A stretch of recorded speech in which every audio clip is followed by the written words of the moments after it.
Ang amoy ng ospital. Iyon ang unang-unang bumabara sa iyong lalamunan. Pinahalong amoy ng antiseptic, gamot, at ang hindi may paliwanag na singaong karamdaman. Isang amoy na tila kumakapit sa bawat hibla ng iyong damit, sa iyong buho, sa iyong alaala. At ang tunog, ang mabagal, halos hipnotikong pinting ang heart monitor na tila nagbibilang ang mahuling sandali.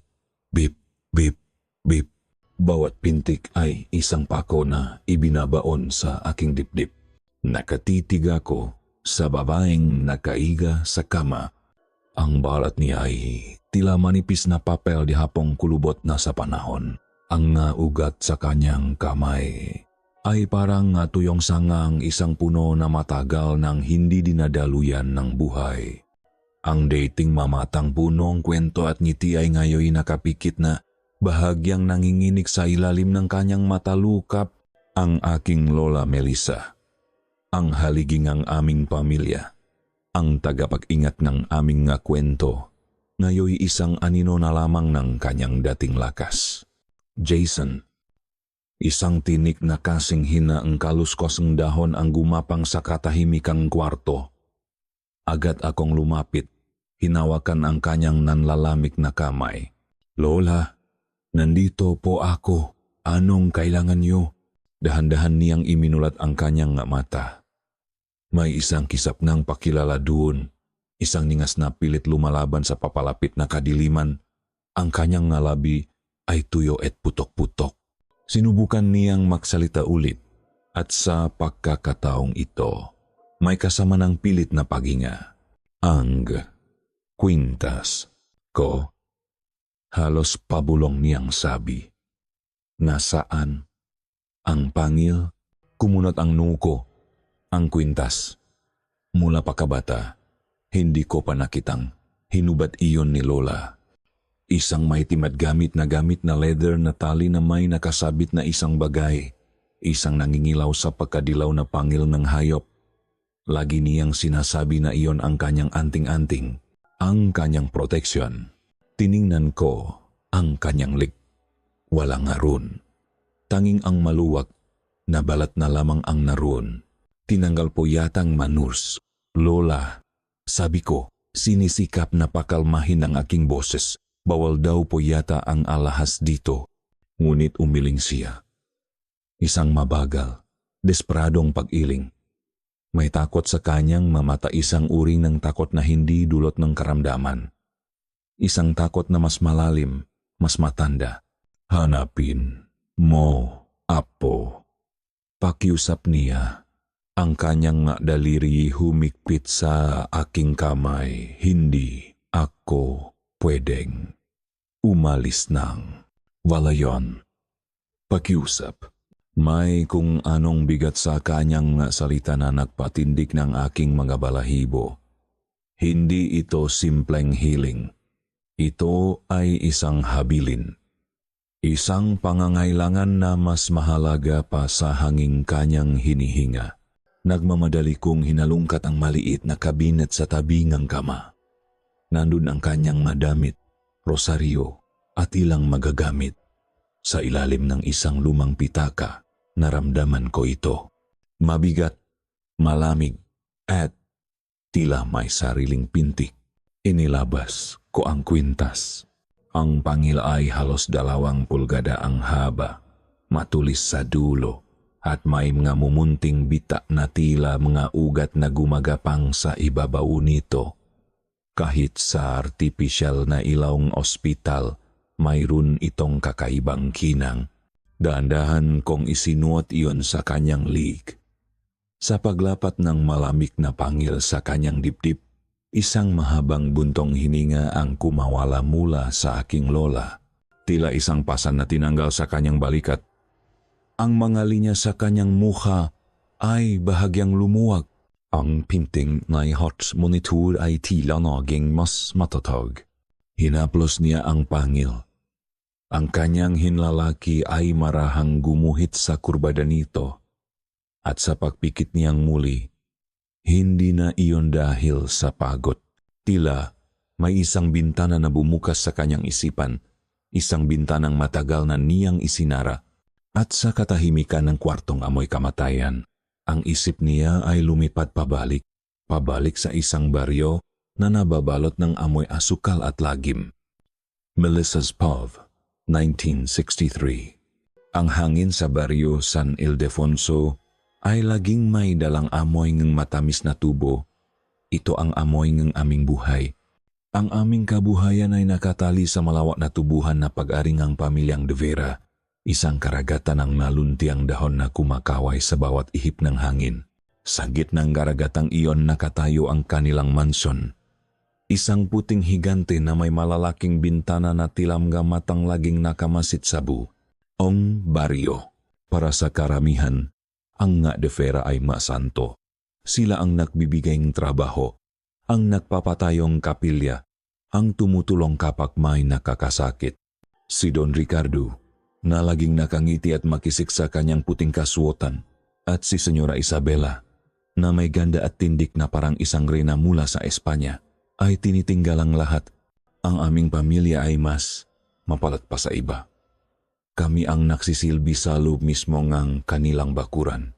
Ang aming maliit ngunit matibay na bahay ay nakatayo hindi kalayuan sa mansyon. Isang pribilehiyong ipinagpapasalamat namin gabi-gabi. Ang aking ama, si Mang Jose ang kanilang katiwala, ang kanang kamay ni Don Ricardo. Si inay, si Aling Carmen, ang namamahala sa mga labahin at sa hardin ng senyora. At ako, sa edad na 16, ay sinasanay na sa mga gawaing bahay upang balang araw ay makapagsilbi ring tulad nila. Utang natin sa mga De Vera ang lahat. Laging paalala ni tatay. Ang kanyang boses ay puno ng respeto at katapatan. Kung hindi dahil sa kanila, hindi ko alam kung saan tayo pupulutin. Tumatanaw akong utang na loob. Ngunit kung minsan, sa gitnang gabi, kapag ang tanging naririnig ko na lamang ay ang pagaspas ng madahon ng tubo na tilam nga bulong sa dilim, hindi ko maywasang makaramdam ng pagkabalisa. Isang pakiramdam na mayroong mali. Isang bagay na hindi tama sa ilalim ng lahat ng kabutihan at kasaganaan. Marahil ay dahil iyon sa mga mata ni Don Ricardo na kung minsan ay tila lumalagos sa iyong kaluluwa o sa ngiti ni Senyora Isabela na hindi kailanman umabot sa kanyang mga mata. O marahil, dahil iyon sa magabing tulad nito. Isang gabi, habang ang buong baryo ay nahihimbing sa ilalim ng buwang bilog na nagpapakinang sa magadahon ng tubo na parang maga-espada, nagising ako sa isang tunok. Hindi ito ang karaniwang huningang kuliglig ko ang koka ng mapalaka. Hindi rin ito ang tahol ng maaso sa malayo. Ito ay isang tunog na hindi ko mawari. Isang tunog na gumapang mula sa direksyon ng malaking bahay, bumaybay sa mga haneng tubo hanggang sa marating nito ang aming bintana. Isang tunog na garalgal at malalim. Tila isang malaking hayop na nasasakal. O isang taong pilit na umungol na parang hayop. Isang tunog ng paghihirap, ng purong, walang halong sinda. Napabalikwas akong bangon, ang puso ko'y dumadagundong sa aking dibdib. Ang aking balahibo sa batok ay nagsitayuan. Sa dilim ng aming munting sala, naaninag ko ang anino ni tatay, nakatayo malapit sa bintana, hindi gumagalaw, tila isang estatwang nakikinig. Nakinitin niya. Dahan-dahan akong bumaba sa aking higaan at lumapit sa kanya. Ang sahig na kawayan ay lumagitik sa ilalim ng aking mapaa. Tay, halos pabulong kong tawag. Nanginginig ang aking boses. Ano po yon? Hindi siya lumingon. Nanatili siyang nakatingin sa direksyon ng mansyon. Ang kanyang balikat ay tensyonado. Ang katahimikan ay muling bumalot sa paligid. Mas mabigat, mas nakakabingi kaysa dati. Para bang ang mismong kalikasan ay nagpigil ng hininga matapos marinig ang kakilakilabot na tunog na iyon. Wala kang narinig, Melissa, sagot niya. Ang kanyang boses. Hindi ko iyon malilimutan. Ito ay malamig, matigas. Walang anumang bakas ang pag-aalala o pag-aaruga na karaniwan kong naririnig mula sa kanya. Ito ay boses ang isang taong nag-utos. Isang taong nagbababang isang pader na bakal. Pero, malinaw po. Bigla siyang humarap sa akin. Sa liwanag ng buwan na tumatago sa bintana, nakita ko ang kanyang mukha. At ang nakita ko roon ay nagpatigil sa paktibok ng aking puso. Hindi galit, hindi inis, kundi takot. Isang dalisay na takot na pilit niyang itinatago sa ilalim ng isang maskara ng katatagan. Hinawakan niya ako sa braso. Ang kanyang pagkakahawak ay mas mahigpit kaysa sa nararapat. Sinabi kong wala kang narinig. Mariin niyang ulit. Ang kanyang mata ay nakatitik sa akin. Nagbababala, huwag na huwag kang magtatanong tungkol sa mga bagay na hindi mo dapat malaman. Huwag na huwag kang mag-usisa sa nangyayari sa malaking bahay. Humigpit pa ang hawak niya. Sapat lang para maramdaman ko ang panginginig ng kanyang kamay. Naintindihan mo ba ako? Melissa, tanging pagtango lamang ang naisagot ko. Habang ang tunok na iyon ay paulit-ulit na tumutunok sa loop na aking isipan. Isang malagim na alingaw-ngaw na nagsasabing ang paresong aming tinitirhan ay may itinatagong impyerno. Ang sikat ng araw sa tubuhan ay walang awa. Tila isang nagbabagang mata sa kalangitan na pinapanood ang bawat patak ng pawis na pumipiga mula sa mga katawan ng mga manggagawa. Tanghaling tapat. At ang hangin ay mabigat. Puno ang amoy ang lupa ng pinagpawisan at ng matamis ngunit nakakaumay na alingasaw ang tinatabas na tubo. Inutusan ako ni inay na magdalang malamig na tubig para sa mga nagtatrabaho kasama na si tatay. Habang tinatahak ko ang makitit na pilapil sa pagitan ng natubo na mas matataas pa kaysa sa akin, ramdam ko ang kanilang madahon na tila mga labahang humahaplos sa aking braso. Dala-dala ko ang isang malaking banga na gawa sa luwat. Malamig at mabigat sa aking makamay. Malayo pa lang ay naririnig ko na ang makalansing ang ita na tumatama sa mga matitigas na punong tubo. Ngunit habang papalapit ako, isang boses ang umangat mula sa ritmong iyon. Isang boses na punong galit at pangalipusta. Walang kwenta. Peste. Ang boses na iyon ay pag-ari ni Tomas. Ang kapatas, ang kanang kamay ng ngadavera sa tubuhan. Isang lalaking may katawang animoy pader, sa katigasan at balat na suno na sa araw. Ang kanyang mamata ay laging nanlilisik, at ang kanyang bibig ay tila laging may nakasalpak na mura. Kinatatakutan siyang lahat. Pagdating ko sa isang maliit na luwang, nakita ko ang pinakmumulan ng kanyang galit. Isang matandang manggagawa, si Tata Selo, ay nakaupo sa lupa, hinihingal. Ang kanyang mukha ay kasing putlang abo. Sa tabi niya ay ang kanyang natumbang bayong ng matubo. Hindi ka na nga makatayo. Hindi mo pamayos ang trabaho mo. Sigaw ni Tomas. Sabay si pa sa bayaw ni Tata Selo. Gumulong ang matubo sa lupa. Kung babagal-bagal ka, paano tayo abot sa kota? Ha? Walang sumasagot. Ang ibang mga manggagawa ay nakpatuloy sa kanilang ginagawa. Nakayuko ang maulo. Ngunit alam kong lahat sila'y nakikinig, lahat sila'y nakakaramdam ng parehong takot at galit na nararamdaman ko. Naktago ako sa likod ng isang makapal na punong tubo. Ang puso ko'y tumitibo ng mabilis. Tumayo ka diyan, matanda. Buliyaw ulit ni Tomas. Pilit na tumayo si Tata Selo, nanginginig ang kanyang tuhod. Pasensya na po, Senyor Tomas. Nahilo lang po ako sa init. Puro kadahilan. Akmang hahampasin na sana ni Tomas ng kanyang tungkod na yanto ang matanda ng isang boses na kalmado ngunit may bigat ang pumigil sa lahat. Tomas, si Don Ricardo, para siyang isang aparisyon na biglang sumulpot mula sa pagitan ng mga tubo.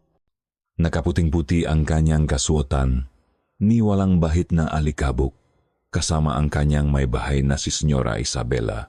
na may dalang isang abanikong puntas na siyang ipinapaypay niya ng marahan. Tilam nga anghel na bumaba sa gitna ng aming impyerno. Agad na nawala ang bangis sa mukha ni Tomas. Napalitan iyon ng isang masunuring pajuko. Don Ricardo. Senyora, ano itong nakikita ko? Tanong ni Don Ricardo. Ang kanyang boses ay hindi tumataas ngunit ang bawat salita ay may diin. Lumapit siya kay Tata Selo at tinulungan itong umupo sa isang malaking bato. Hindi ba't sinabi ko na bigyan ng respeto ang ating magkasama? Pepasensya na po, Don Ricardo, utal ni Tomas. Itong si Selo po kasi. Itinaas ni Don Ricardo ang kanyang kamay at si Tomas ay natikom na parang isang batang pinapagalitan. Inabutan ni Senyora Isabel ang isang panyong sutla si Tata Selo para punasan ang pawis nito. Isang napakabuting eksena. Ang maamo na nagmamalasakit sa kanilang matauhan. Hayaan mo na siyang magpahinga ngayong araw. Tomas, utos ni Don Ricardo, at sa susunod na makita kitang muli na itaas ang kamay mo sa sinuman sa kanila, hindi na lang tungkot mo ang malalagot sa akin. Tumango si Tomas. Opo, senyor. Hindi na po maulit. Ngunit habang pinapanood ko sila, habang ang ibang manggagawa ay bumubulong ng pasasalamat sa mga defera, may napansin ako. Ang mga mata ni Tomas, hindi iyon mga mata ng isang taong natatakot maparusahan. Hindi iyon mga mata ng isang taong nahihiya sa kanyang ginawa. Ang mga mata niya, habang nakatingin kay Don Ricardo, ay punong ganap, walang pasubaling paksunot, parang isang asong gubat na tapat sa kanyang amo. Isang uri ng katapatan na mas malalim pa sa relasyon ng isang kapatas at isang hatsandero. Isang katapatan na tila isinumpa sa dugo. Ang buong pangyayari ay tila isang dula. Isang perpektong pagtatanghal para sa aming lahat. Nang hapon ding iyon, habang pabalik ako mula sa paghahatid ng merienda, sinadya kong dumaan sa likurang bahagi ng mansyon, kung saan naroon ang malaking bodega at ang kusina. Malapit nang lumubog ang araw, at ang kalangitan ay kulay kahel at lila. Habang naglalakad ako sa gilid ng kakahuyan, narinig ko ang isang tunog ng pagkakalatkat sa matuyong dahon. Mabilis akong nagtago sa likod ng isang malaking puno ng akasya. Mula sa dilim, lumabas si Tomas. Kinakalatkat niya ang isang sako. Isang malaking sako na gawa sa magaspang na tela. Mabigat iyon, kitang-kita sa kanyang nahihirapang tindi. At mayroon itong kakaibang hugis, bukol-bukol. Ngunit ang nagpatigil sa aking pahinga ay ang malaking mansa sa ilalim ng sako. Isang maitim, basang mansa na tumutulo sa lupa habang kinakalatkat niya ito patungo sa pintong bodega. Dugo. Napatakip ako sa aking bibi upang pigilan ang isang siga. Nang bigla, huminto si Tomas. Tumingin siya sa paligid na tila may naramdaman. Ang puso ko'y tila akyat sa aking lalamunan. Itinaas niya ang kanyang kamay at pinunasan ang kanyang bibig gamit ang likot ng kanyang palad, at sa saglit na iyon, sa namamatay na liwanag ng dapit hapon, nakita ko ito. Mayroong isang bagay na maitim at mamula-mula sa gilid ng kanyang labi. Mabilis niya itong pinunasan. Lumingon muli sa paligid, at nang makuntento siyang walang nakakita, mabilis niyang binuksan ang pintong bodega at hinila papasok sa dilim ang kanyang mabigat na dala. Naiwan akong nakatayo dun, nanginginig sa likod ng puno, habang ang imahe ng dugong iyon sa bibig ni Tomas ay nakaukit. Nasa aking isipan, lumipas ang ilang linggo. Ang imahe ni Tomas at ang kanyang madugong sikreto ay pilit kong ibinabaon sa kaibuturan ng aking isipan. Sinabi ko sa sarili ko na baka guni-guni ko lang iyon, isang panlilinlang ng palubok na araw. Mas madaling paniwalaan ang kasinungalingan kaysa harapin ang katotohanan kayang kumain ng iyong buong pagkatao. Ngunit ang kapayapaan sa San Ildefonso ay kasinungalingan din. Nagsimula ito sa aking ina. Una, Isang simpleng panghihina lamang. Pagkatapos, nawalan siyang ganang kumain. Ang dating mamula-mula niyang mapisngi ay unti-unting namutla at ang kanyang mamata ay lumalim. Tila may isang anino na humihigop ng kanyang lakas mula sa loob. Walang lagnat, walang ubo, tanging isang unti-unting pagkatuyo na parang isang halamang hindi na dinidiligan. Si tatay ay hindi mapakali, ngunit sa tuwing tatanungin ko kung ano ang nangyayari, ang sagot niya ay laging pareho. Pagod lang yan, magpapahinga lang ang iyong ina. Ngunit nakikita ko ang takot sa kanyang mata.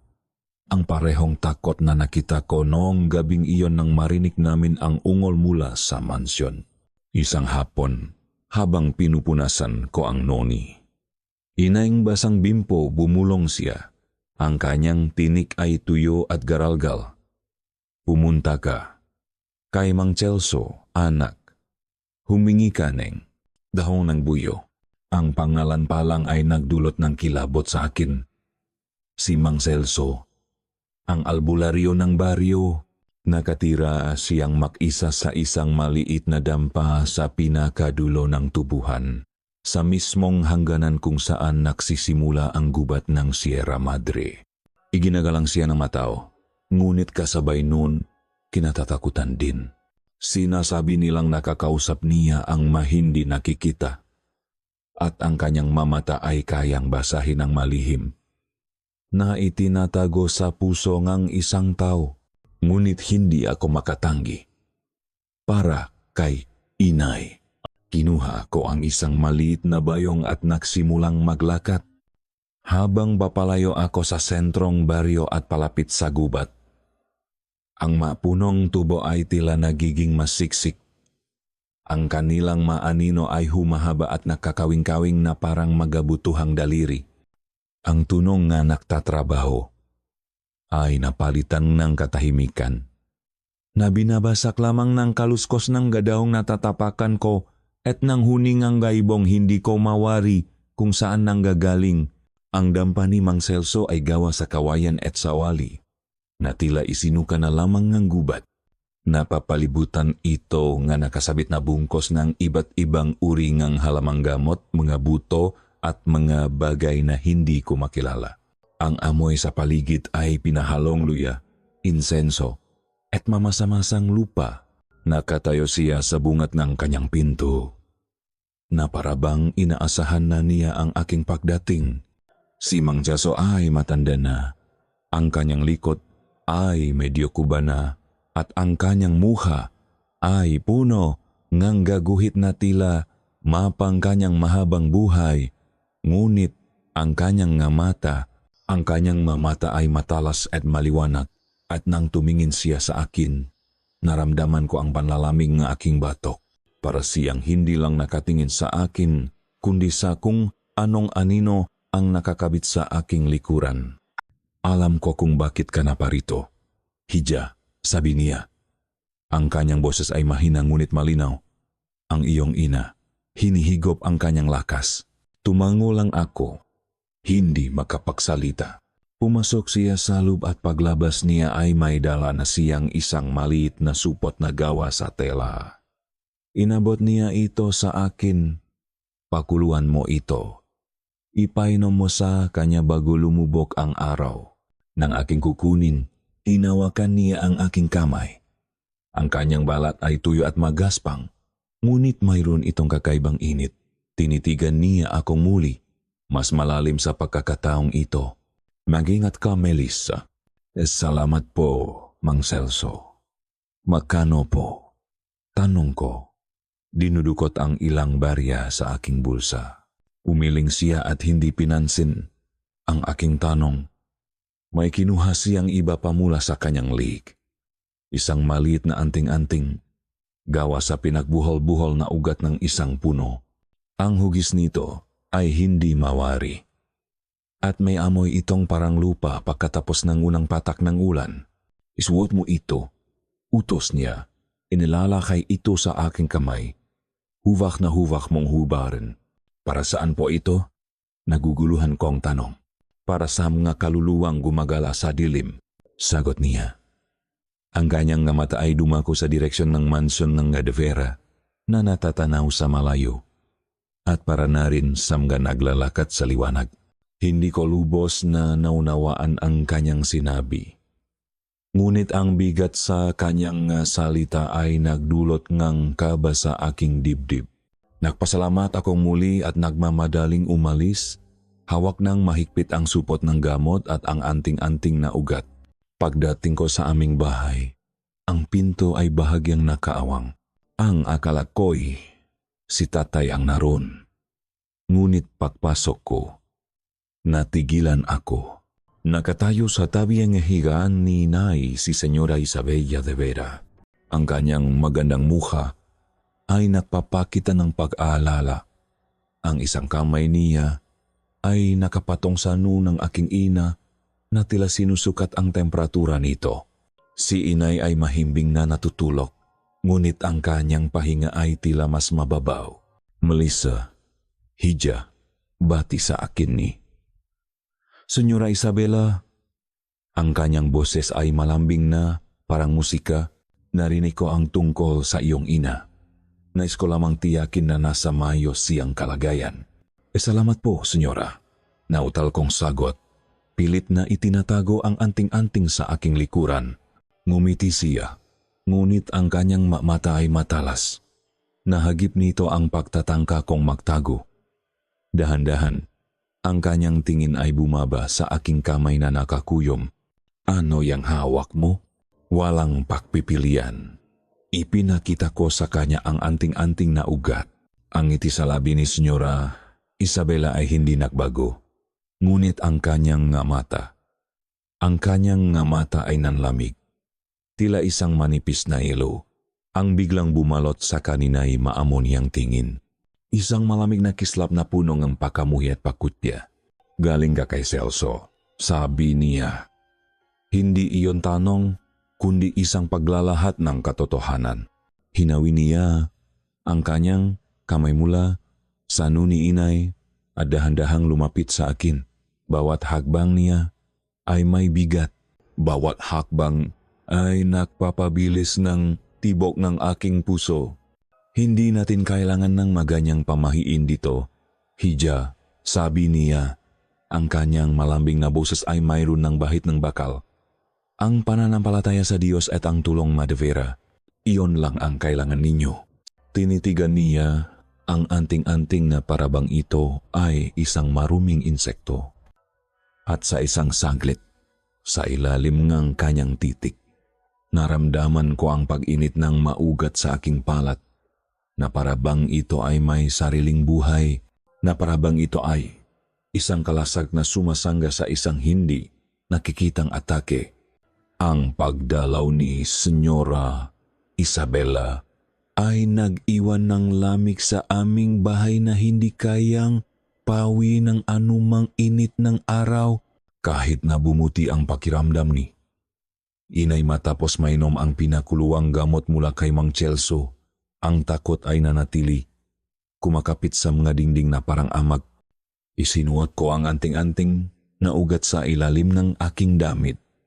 At kung minsan, nararamdaman ko ang bahagya nitong pag-init sa aking balat, na tila isang babala, na atila aking damit kinabukasan. Sinadya kong makita kami ni Samuel sa pampang ng ilo ang aming takpuan dito. Sa ilalim ng malaking punong mangga, malayo sa mga matang mapanuring ang mansyon, malaya kaming nakakapak-usap. Si Samuel, na ang pamilya, ay nagtatrabaho rin sa tubuhan. Ang kaisa-isang taong napagsasabihan ko ng aking nga agam-agam. Mel, promise, may kakaiba talaga. Sabi niya, ang kanyang boses ay seryoso. Kinuha niya ang isang patak na bato at inihagis sa ibabaw ng tubig. Pinanot itong tumalbog ng ilang beses bago tuluyang lumubog. Hindi lang ikaw ang nakakaramdam. Anong ibig mong sabihin? Tanong ko, habang pinipilipit ang dulong ng aking bestida. Naalala mo si Mang Cardo? Yung tagasang maita at si Berto? Yung binata na laging nagpapatawa, tumango ako. Isang buwan na silang hindi nakikita. Ang sabi ngang pamilya nila, lumuwas daw ngang Maynila para makipagsapalaran. Pero, Mel, sabay, nang walang paalam sa mga kaibigan, parang bula lang, na naklaho. Ang kanyang nasalita ay tumago sa akin na parang mabubuong yelo, ang manawawalang manggagawa, ang ungol sa gabi, ang dugo sa bibi ni Thomas, ang malami na tingin ni Senyora Isabela. Lahat ng ito ay mapiraso ng isang palaisipan na ayaw mabuo sa aking isipan dahil natatakot ako sa kung anong larawan ang ipapakita nito. Sam, sabi ko. Ang aking boses ay nanginginig. May nakita ako kagabi sa bodega sa likod ng mansyon. Ikinuwento ko sa kanya ang lahat, ang sako, ang dugo, ang amoy. Habang nagsasalita ako, nakita ko ang pagbabago sa mukha ni Samuel. Ang kanyang karaniwang pagiging palabiro ay napalitan ng isang madilim na determinasyon. Kailangan nating malaman kung ano ang nandun, sabi niya. Pero Sam, bawal dun, mabilis kong sagot. Laging nakakandado yon. At si Thomas lang ang may hawak ng susi. Mapapahamak tayo. Mas mapapahamak tayo kung hindi natin naalamin. Giit niya. Hinawakan ang aking kamay. Ang kanyang palat ay mainit at matatak. Mamayang gabi, Mel, kapag abala na ang lahat sa hapunan, sisilipin lang natin. Titiknan kung may butas o siwang na pwedeng silipan. Promise, hindi tayo magtatagal. Alam kong delikado. Alam kong laba ito sa utos ni tatay. Ngunit ang kuryosidad na pinatindi ng takot ay isang lason na kumalat na sa aking buong sistema. Kailangan kong malaman, kailangan naming malaman. Nang maksimulang kumalat ang kulay kahel ng takip silim sa kalangitan, tinaha namin ni Samuel ang daan patungo sa likuran ng manson. Dahan-dahan, walang ingay, na parang mga anino sa pagitan ng mga puno. Bawat kaluskos ng tuyong dahon sa aming paanan ay nagpapatinding ng aming mga balahibo. Ang huning nga kuligli na karaniway musika sa aming pandinig ngayoy tila isang babala. At narating namin ito, ang bodega. Sa dilim, mukha itong isang natutulok na halimaw. Mas malaki ito kaysa sa aming bahay. Gawa sa makakapal na tabla na nagkulay abo na sa katagalan. Ang bintana nito ay natatakpan ng rehas na bakal at makapal na alikabo. Tila mga matang matagal nang nakapikit. Ang malaking pinto nito ay nakasara. Sinigurado ngang isang kandadong kalawangin na kasing laki nga aking kamao. Sinimulan naming libutin ng istruktura. Kinakapa ang madingding. Nagahanap ngang anumang siwang o butas. Ngunit ito ay tila isang kuta. Walang makitang paraan para makasilip sa loob. At habang papalapit kami sa likurang bahagi, naamoy namin ito. Una, bahagya lamang. Isang amoy na hindi kaaya-aya. Ngunit habang tumatagal, ito ay tumitindi. Isang mabahong alinggasaw na bumara sa aming malalamunan at nagpaasido sa aming masikmura. Grabe, ano yan? Bulong ni Samuel. Tinatakpan ang kanyang ilong gamit ang kanyang kamiseta. Napatakip din ako sa aking bibig. Pilit na pinipigilan ang pagduwal. Ang amoy, ito ay isang bagay na hindi ko pa naamoy kailanman. Isang kakilakilabot na halo. Amoy ng bulok na karne na may pinahalong tamis at lansa na nakakahilo. Ngunit may isa pang amoy na humahalo rito. Isang amoy na pamilyar ngunit maala sa lugar. Ang amoy ngang lupang bagong hukay. Umalis na tayo dito. Mel, sabi ni Samuel. Hinila ang aking braso. Pumayag ako. Tama na. Sobra na ito. Habang dahan-dahan kaming lumalakad paatras, palayo sa nakasusukang amoy, ang aming nga mata ay nanatiling nakatutok sa malaking pintong bodega. At sa sandaling iyon, isang tunog ang pumunit sa katahimikan. Kriik. Hindi ito malakas.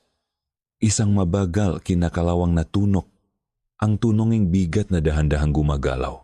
Ang malaking pinto, na kanina'y mahigpit na nakasara, ay bahagyang bumukas. Isang maitim na siwang, hindi sapat para makita kung ano ang nasa loob, ngunit sapat para palabasin ang mas matinding baho at ang isang katahimikang mas nakakabingi pa kaysa sa anumang ingay. Napatigil kami sa pahinga.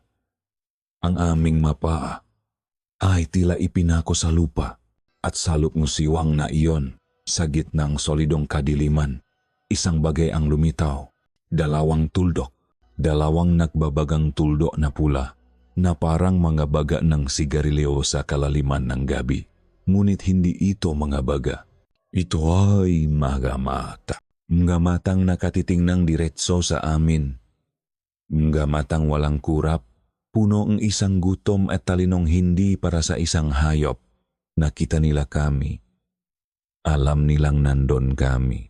At sa isang iglap, nawala ang lahat ng aking tapang. Hindi ko alam kung paano kami nakatakbo. Hindi ko maalala ang pag-angat na aking mapaa sa lupa o ang pagaspas ng hangin sa aking tainga. Ang tanging nasa isip ko lang ay ang dalawang pulang matang iyon, nakbabaga sa dilim. Isang pangakong kamatayan na hindi nangangailangan ng salita. Hawak kamay kami ni Samuel na tumakbo palayo, hindi lumilingon, hanggang sa ang aming mabaga ay tila sasabog at ang aming mabinti ay manlalambot na parang gulaman. Huminto kami sa ilalim ng punong mangga sa tabing ilog, sa aming katagpuan. Sa nag-iisang lugar na pakiramdam namin ay ligtas. Walang nagsalita sa amin. Anong sasabihin mo kapag nakakita kang isang bagay na hindi dapat umiral? Paano mo isasalarawan ang isang uri ng takot na tila dumudurok sa iyong buto? Tanging ang aming nanginginig na pahinga at ang tunong agos ng ilok ang pumuno sa katahimikan. Sa mata ni Samuel, nakita ko ang replika ng sarili kong sinda. Alam na namin ngayon, anuman ang itinatago sa bodegang iyon. Hindi ito isang simpleng sikreto. Ito ay isang kasamaan. Kinagabihan. Hindi ako makatulog. Sa tuwing ipipikit ko ang aking mga mata, ang nakikita ko lang ay ang dalawang pulang tuldok. Nakahiga ako sa aking banig, nakatitik sa kisame na gawa sa sawali. Pinakikingan ang bawat kaluskos sa labas. Ang dating pamilyar na huningang makuliglig ay tila naging isang mapanuksong tawa. Ang ihip ng hangin sa madahong ng tubo ay tila mabulong na nagbabanta. Ang buong baryo ay naging isang malaking bitag at kami ay magadagang naghihintay na lamang mahuli. Ilang oras akong nakpabalik-balik, hinahabol ng nga imahe at tunok, hanggang sa wakas, sa pagitan ng pagod at takot, dinalaw ako nga antok at dinala ko nito sa impyerno.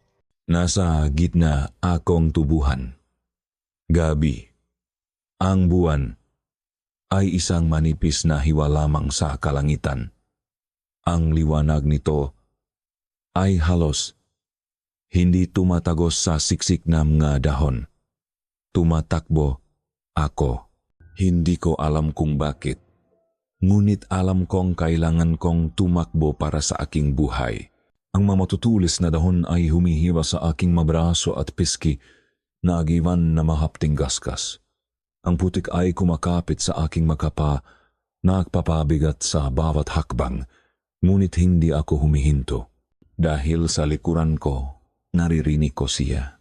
Hindi ito tunong ng mapang tumatakbo. Ito ay tunong ng isang bagay na malaki at mabigat na sumusugot. Bumabali sa mga punong tubo na parang mapalito. Crash. Snap. Crash. Kasabay nito, mayroong isang tunog ng pagaspas. Isang pagaspas na hindi galing sa ibon. Ito ay mabigat, makunat, na parang isang malaking piraso ng katat na paulit-ulit na hinahampas sa hangin. Ang amoy. Nandun na naman ang amoy mula sa bodega. Amoy nga bubulok na laman at lupang basa. Mas matindi, mas nakakasuka. Sumigaw ako. Ngunit walang boses na lumalabas sa aking lalamunan. Pilit kong binibilisan ang takbo. Ngunit tila bumabagal ang lahat sa paligid. Ang tubuhan ay walang katapusan. Isang walang hanggang labirintong berde at itim. Naramdaman ko ang pagampas ng hangin sa aking likuran. At naramdaman ko ang isang mabigat na anino na bumalot sa akin. Natumba ako. Bumaksak ako sa mamasa-masang lupa, ang mukha ko'y lumubog sa putik.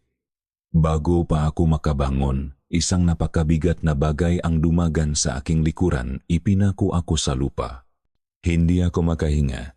Ang amoy ay nakapalibot sa akin ngayon. Pumapasok sa aking ilong, sa aking bibig, nilalason ang bawat himaymay ng aking pagkatao. Naramdaman ko ang pakbaon ng isang bagay na matulis sa aking nga balikat. Makuko, mahaba, matitigas na kuko na tumagos sa aking damit at bumaon sa aking laman. Isang mainit na likido ang gumapang sa aking likod. Isang ungol, malapit sa aking tainga.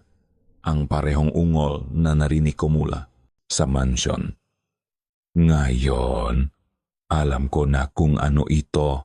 Hindi ito tunong ng hayop o tao. Ito ay tunong ng isang uhaw na mga ngaso na natagpuan na ang kanyang biktima. Pilit kong ipiniling ang aking ulo, ang aking nga matay ng lalaki sa sindak. Despradong gustong makita ang halimaw na papatay sa akin. At sa ilalim kaunting sinagang buwan na tumagos sa mga dahon nakita ko siya. Ang mukha niya ay mukhang isang kagalang-galang na tao. Isang mukha na nakikita ko araw-araw. Isang mukha na dapat ay nagbibigay sa akin ng pakiramdam ng seguridad at pasasalamat. Ngunit ang mga mata niya ay hindi na matang tao. Ang mga ito ay nagliliyap na pula. Punong, isang kasamaang kasing tandang panahon. Ang kanyang bibig, na laging may magalang na ngiti, ay ngayoy nakanganga. Nagpapakitang mapangil na matutulis at nangingitim. Isang mahaba, tila ahas na dila ang lumabas mula rito at dinilaan ang dugo sa aking balikat. Ang mukha sa aking panaginip. Ang halimaw sa tubuhan. Ito ay ang mukha ni Don Ricardo de Vera. Melissa, nagising ako sa isang siga. Ang aking sariling siga. Ang aking sariling siga. Napabalikwas ako, humihingal. Ang aking damit ay basang-basang pawis. Ang aking puso ay tila gustong kumawala sa aking dibdib. Nasalop ako nga aming bahay, nakahiga sa aking banig ligtas. Ngunit ang sakit sa aking balikat ay tila toto. Ang amoy nabubulok na laman at lupa ay tila nananatili pa rin sa aking ilong. Sina, tatay at inay, ay nasa tabi ko na. Ang kanilang mukha ay punong pag-alala. Ana, anong nangyari? Binabangungot ka? Sabi ni inay, hinahaplos ang aking buhok. Ang tubuhan. Nautal kong sabi. Ang aking mamata ay ligaw na tumitingin sa paligid. May humahabol sa akin. Tumingin ako kay tatay, naghahanap ngang kahit anong kaginhawaan. Ngunit ang nakita ko sa kanyang mukha ay hindi pag-alala. Ito ay ang parehong takot na nakita ko dati. Ngunit ngayon, 10 beses na mas matindi. Tila naiintindihan niya kung ano ang napanaginipan ko. Tila alam niya na hindi lang iyon isang simpleng bangungot. Pinilit niyang ngumiti. Ngunit ang ngiti ay hindi umabot sa kanyang nga mata. Masamang panaginip lang yan, anak. Dahil siguro sa init ng panahon, kinabukasan, pilit kong iwinaksi ang panaginip. Ngunit ito'y kumapit sa akin na parang pangalawang balat. Bawat anino ay nagiging halimaw. Bawat kaluskos ay isang banta. Habang nagwawalis ako sa aming bakuran, sinubukan kong huwag tumingin sa direksyon ng tubuhan. Ngunit tila may sariling isip ang aking mga mata. Automatiko itong ganap ako sa isang partikular na lugar. Sa labas lamang ng aking bintana, sa malambot na lupa sa ilalim nito, mayroong mga marka dun. Hindi ito gamarkan ni sapatos o tsinelas. Hindi rin ito bakasan ni paan ni mano kawaso. Ang ito ay mahahaba at malalalim na guhit sa lupa na tila iniwan ng isang bagay na mabigat na lumapag. Sa gitna ng guhit na iyon ay may dalawang malalim na butas, magkahiwalay, na parang dalawang paa na walang daliri ang buong din na tumuntong doon. At mula sa mga butas na iyon, may mga bakas na humahantong palayo, pabalik sa madilim na pusot ng tubuhan. Ang mga bakas ay huminto sa tapat ng aking bintana. At alam ko, sa isang katiyakang nagpanlamig sa aking dugo, nang halimaw sa aking panaginip ay hindi nanatili doon. Kagabi, habang ako'y natutulog, dinalaw niya ako. Ang bangungot ay hindi natapos sa aking pagising. Daladala ko ito sa buong maghapon. Ang mapula at nagbabagang mata ni Don Ricardo. Ang mabakas ng paa sa labas na aking bintana. Ang amoy ng lupa at nabubulok na laman. Lahat ng ito'y nanunuot sa aking isipan.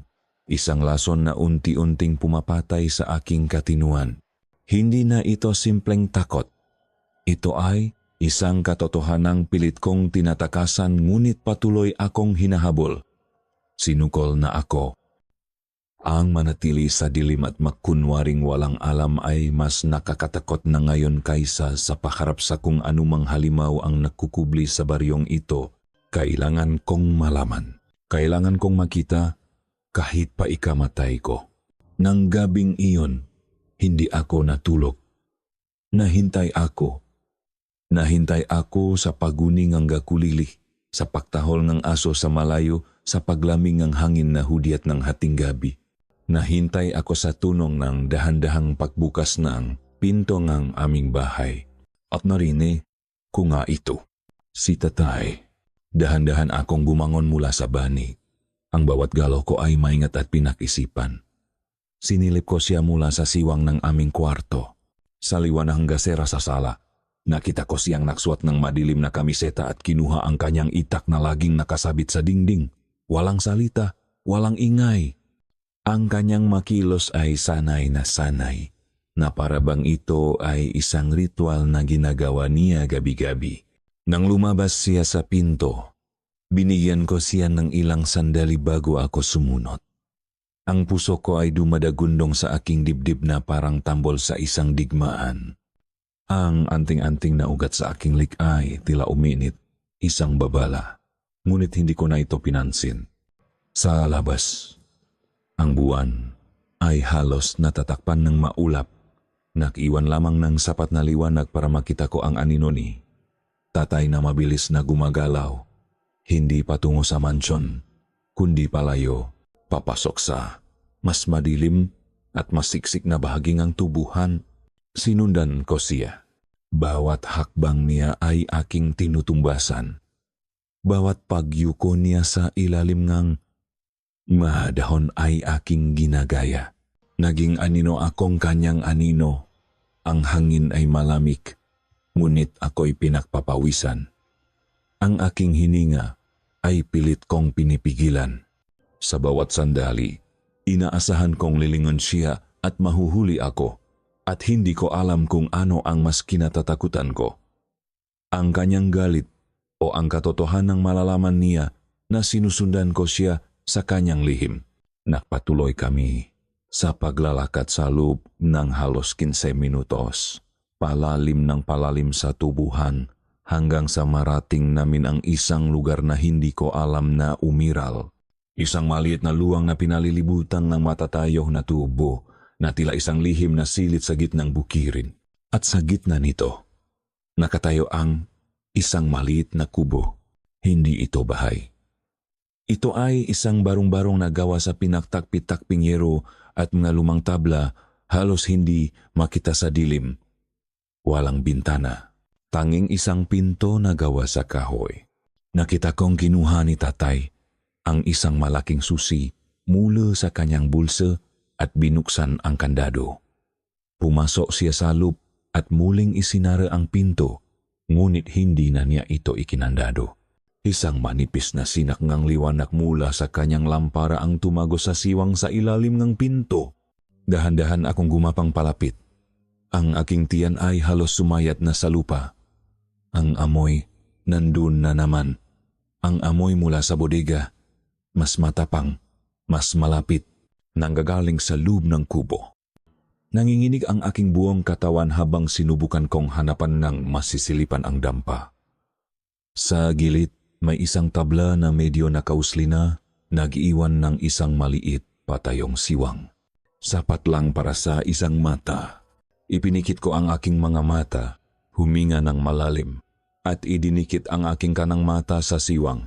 Ang una kong nakita ay ang masako, ang parehong masako na nakita kong kinalatkat ni Thomas, nakatambak sa isang sulok. Ang ilan ay tila may laman na, ang iba ay nakabukas pa. Pagkatapos, nakita ko ang isang malaking lamasang kahoy sa gitna ng kubo. Sa ibabaw nito, napatakip ako sa aking bibig. Pinipigilan ang isang sigaw na gustong kumawala at pumunit sa katahimikan ng gabi. Nagsimulang manlabo ang aking paningin dahil sa mga luhang namumuo. Sa ibabaw ng misa ay may mga parte ng katawan ng tao. Isang braso na may madaliring nakakuyom pa. Isang binti na may bakas ng putik sa paa. Nakalatak sa ibabaw nga dahon ng saging na nababahiran ng dugo. At sa tabing lamesa, nakatayo ang aking ama. Hawak niya ang isang malaki at mabigat na kutsilyo, isang itak na pangkarne. Ang kanyang mga braso at ang kanyang damit ay punong at tilamsik ng dugo. Nakatalikot siya sa akin, ngunit nakikita ko ang bawat galaw niya. Ritual. Sanay. Mabilis. Hindi ito ang makamay ngang isang magsasaka. Ito ang makamay ngang isang berdugo. Isang malakas, basang tunok ang narinig ko. Tud. Ibinaba niya ang kutsilyo. Pagkatapos ay isa pa. Tud. Pinapanot ko.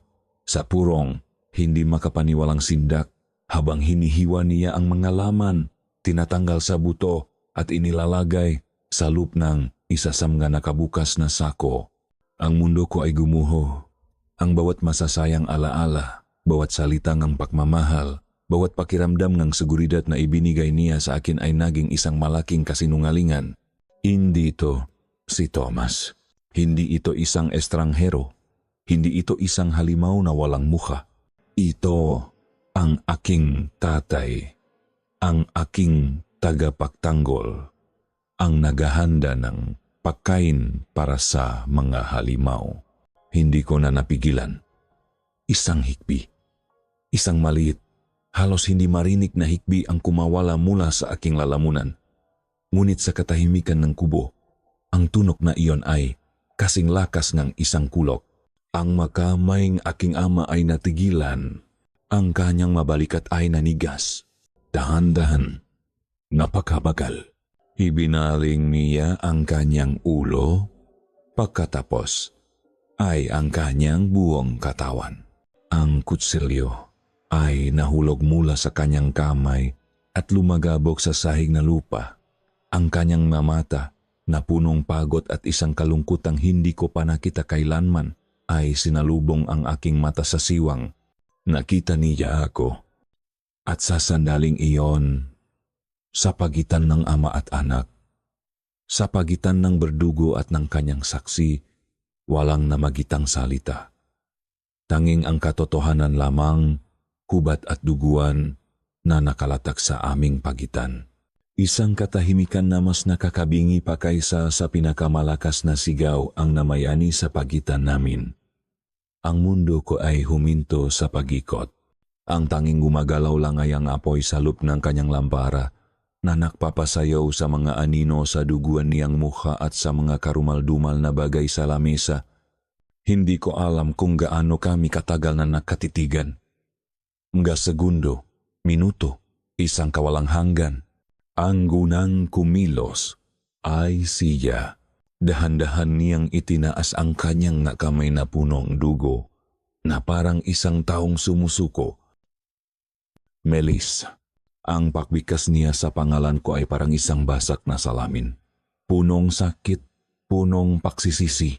Binuksan niya ang pinto. Hindi ako tumakbo. Hindi ko kaya.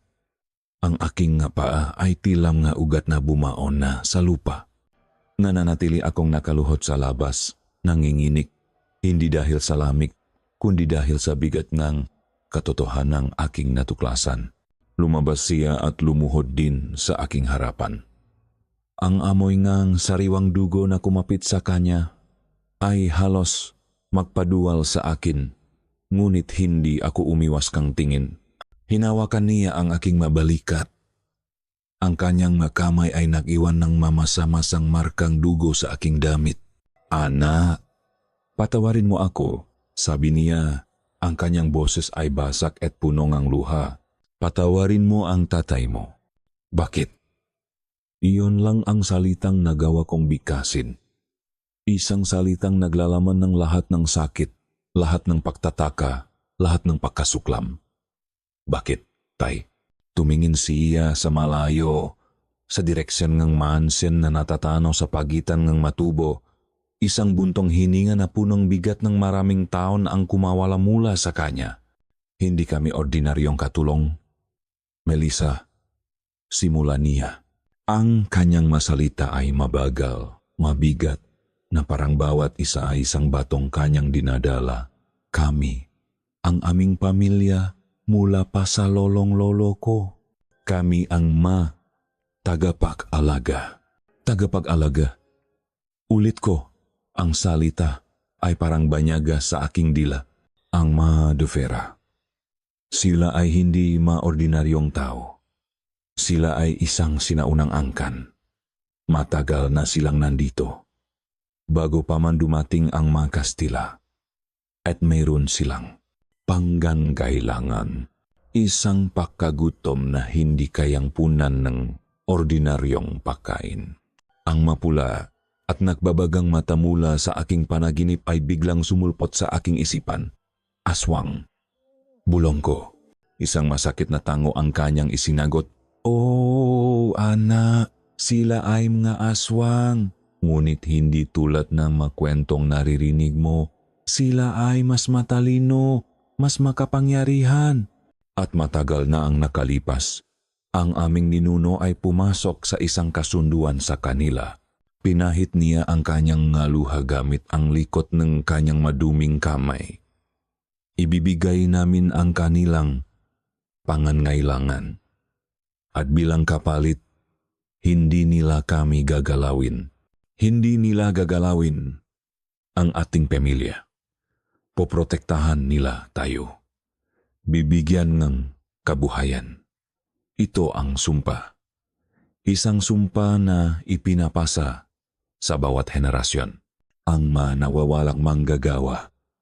Sabi ko, habang unti-unting nabubuo ang nakapangingilabot na larawan.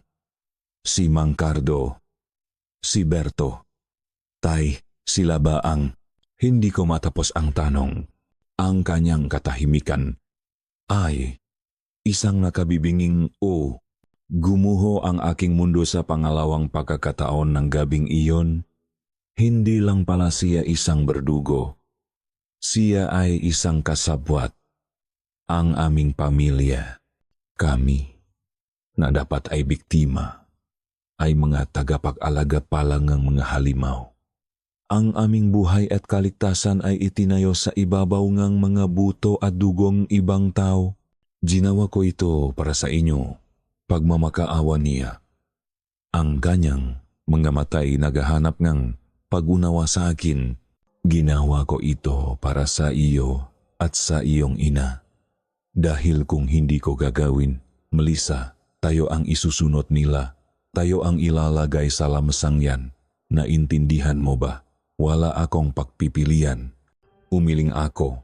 Ang maluha ay malayang dumadaloy sa aking mapisngi. Mayroon, palagi tayong may pagpipilian. Ang umalis, ang lumaban. Lalaban? Paano? Isang mapait na tawa ang kumawala sa kanya. Sila ang may-ari ng lahat ng lupang ito. Sila ang batas. Walang sinuman ang makatakas sa kanila. Sinubukan ng iba nun. Hindi na sila natakpuan kailanman. Yumuko siya. Ang kanyang katawan ay nanginginig sa pahikbi. Ito ang aking kasalanan. Ako na ang bahala rito. Ang kailangan mo lang gawin. Ang kailangan mo lang gawin ay makunwaring walang nakita. Ipagpatuloy mo ang buhay mo. Iyon lang ang hinihiling ko sa'yo, anak, para sa iyong kaligtasan. Pakiusap. Ang kanyang pagsusumamo ay pinunit ngang isang malakas at biglang tunog. Tok, tok, tok. Tatlong malalakas na katok. Hindi sa pintong aming bahay, kundi sa pintong kubo. Pareho kaming natigilan. Ang aming nga hininga ay napigil sa aming nga lalamunan. Sino? Sino ang nakakaalam ngang lugar na ito? Isang boses ang bumasag sa katahimikan. Isang boses na malamig at familiar. Jose, ang boses ni Thomas. Alam naming may kasama ka riyan. Pagpapatuloy ng boses sa labas, masaya at mapanukso. Pinapatawag ka ni Don Ricardo at sabi niya, isama mo raw ang iyong bisita. Isang bagong uring takot, mas matindi at mas kayat, ang humalili sa aking pihati. Nahuli kami. Alam nila. Itinayo ako ni tatay. Ang kanyang mukha ay wala ng bakas ng luha. Napalitan iyon ng isang malamig at desperadong determinasyon. Itinula niya ako papalayo sa kubo, patungo sa siksik na bahagi ng tubuhan. Tumakbo ka, Melissa, utos niya. Ang kanyang boses ay mahina ngunit puno ng awtoridad. Tumakbo ka at huwag kang lilingon. Magtago ka, huwag kang uuwi. Huwag kang magpapakita kahit kanino. Tumakbo ka. Pero, Tay, paano ka? Ako na ang bahala rito. Ngayon na, takbo, sigaw niya. Narinig namin ang malakas na paglagabo habang sinisipa ni Thomas ang pinto. Yon ang huling pagkakataon na nakita kong buhay ang aking ama. Sa ilalim ng madilim na buwan, nakatayo siya. Isang berdugong, may pusong ama, hinarap ang kadiliman para bigyan ako ngelang huling sandali para makatakas. Ang pagtakbo sa gitnang tubuhan ay isang pagtakbo sa lupngang isang bangungot na gising. Ang bawat hiblang ng aking katawan ay sumisigaw na tumigil, ngunit ang utos ng aking ama takbo ay umalingaw-ngaw sa aking isipan na parang isang basag na kampana. Sa likuran ko, narinig ko ang nakakabinging tunong kahoy na nabasak ng tuluyan. Ang pintong kubo, sinundan itong isang sigaw ng aking ama, hindi ang takot kundi ang paglaban. Pagkatapos, isang tunog na mamasa-masa at nakakapangilabot. Isang tunog ng laman na pinupunit. At pagkatapos nun, katahimikan. Isang katahimikan na mas malakas, mas nakakatakot kaysa sa anumang siga. Hindi ako lumingon. Napatuloy ako sa pagtakbo. Ang mga luha at putik ay nagahalo sa aking pisngi. Hanggang sa ang aking baga ay nag-aapoy at ang aking binti ay tuluyan ng bumigay. Bumaksak ako sa gitna ng mga tubo, gumuho sa lupa at doon ako nanatili, nanginginig, umiyak ng walang tunok. Habang hinihintay ang pagsikat ng araw na alam kong magdadala lamang ng mas matinding kadiliman. Nakulong ako sa aking takot sa lupngang mahabang oras. Bawat ihip ngang hangin ay tuno nga pakpak. Bawat anino ay ang anino ni Tomas o ni Don Ricardo. Ngunit walang dumating para sa akin. Ang katahimikan ay nanatili. Marahil, para sa kanila, tapos na ang lahat. Ang bantang saksi ay nawala na. Nang ang unang sinang araw ay tumagos sa mga dahon, pinilit kong tumayo. Ang aking katawan ay punong galos at putik, ngunit hindi ko iyon naramdaman. Manhid ako, walang laman. Dahan-dahan, na parang isang matandang babae, sinimulan kong tahakin ang daan pabalik sa aming bahay. Malayo pa lang, alam ko nang may mali. May mga taong nakukumpulan malapit sa isang bahagi ng tubuhan, hindi kalayuan sa daan. Ang kanilang mga boses ay puno ng pag-alala at takot. Pagkatapos, isang babae ang sumigaw. Isang matinis, nakakapangilabot na sigaw na tila pumunit sa mismong hangin ng umaga. Alam ko na, bago ko pa man makita, sinimulan kong tumakbo, hindi na palayo, kundi papalapit. Siksikan ang nga tao, ngunit hinawi ko sila, itinulak hanggang sa marating ko ang harap. At dong, nakita ko siya, o kung ano ang natira sa kanya. Nakahandusay sa gitna ng nga natumbang tubo, na tila isang basahan na itinapon na lamang. Ang kanyang damit ay gutay-gutay. Ang kanyang katawan ay halos hindi na makilala. Puno ng malalalim na hiwa at kalmot na parang inatake ng isang mabangis na hayop na may naglalakihang makuko. Ang kanyang dibdib ay bukas at ang kanyang laman lup ay wala na. Diyos ko po, hagulgol ng isang matandang babae. Anong klaseng hayop ang may gawa nito? Tanong ng isang lalaki. Hindi hayop, alam ko. Ito ay isang mensahe, ito ay isang parusa. Sa gitnang lahat, dumating sila.